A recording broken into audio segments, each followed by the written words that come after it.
One of the things I love to do is look at some of the very familiar scriptures that most people read. And if you're familiar with this church or my preaching at all, you will hear that I think we read the Bible sometimes way too fast. We have this desire to get through it in a year or whatever it may be, and I think that's fine. But I also encourage people to slow down sometimes when they read the scripture and be able to catch little things that we may miss. For example, John 3 is one of the most favorite scriptures. As a matter of fact, John 3:16, for God so loved the world. You'll see that at NASCAR races, you'll see that at football games and other things where people are holding up the sign. It's one of those scriptures that we can almost read so many times and hear so many times that we miss what it was saying.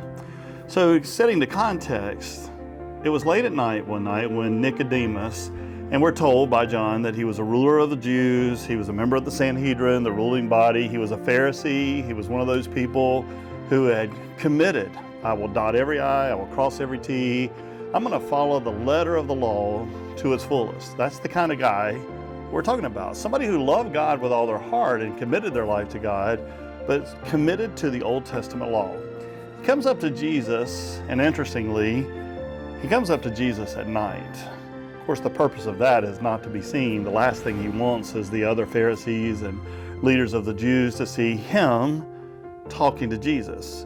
So he comes up to Jesus at night. You kind of picture him looking over his shoulder a little bit to make sure nobody's watching. And he says to him, Rabbi, which means teacher. So he immediately compliments Jesus. It's not an adversarial conversation at all. Rabbi, we know that you must come from God. Nobody can do the kind of things that you are doing unless God is with you. Now, one of the things you'll learn about John when you read it and keep going into chapter 4 with the Samaritan woman and others is you will see that Jesus has the ability to go straight into our hearts so we can talk and try to create the facade, but Jesus will see straight through it. And one of the things that you see Jesus do here is he looks at Nicodemus and he said, you need to be born again. Nicodemus is confused. I'm an old man. How can I be born again? And Jesus explains to him, you need to be born by water, your natural birth, and the Spirit. You need to be born again spiritually. And they have this conversation, and then we get to that beautiful verse that most all of us know. For God so loved the world that he gave his only begotten Son, so that whosoever believes in him would never perish but have everlasting life. I've shared with you before, I like little words that some people may miss or little words that may seem insignificant. And there's a little 2-letter word in that verse that I think changes everything, and it's the word so. Just take that word out. For God loved the world. Add it back in. For God so loved the world. If you don't believe the difference that it makes, next time you're going to tell somebody you love them, change it from I love you to I so love you.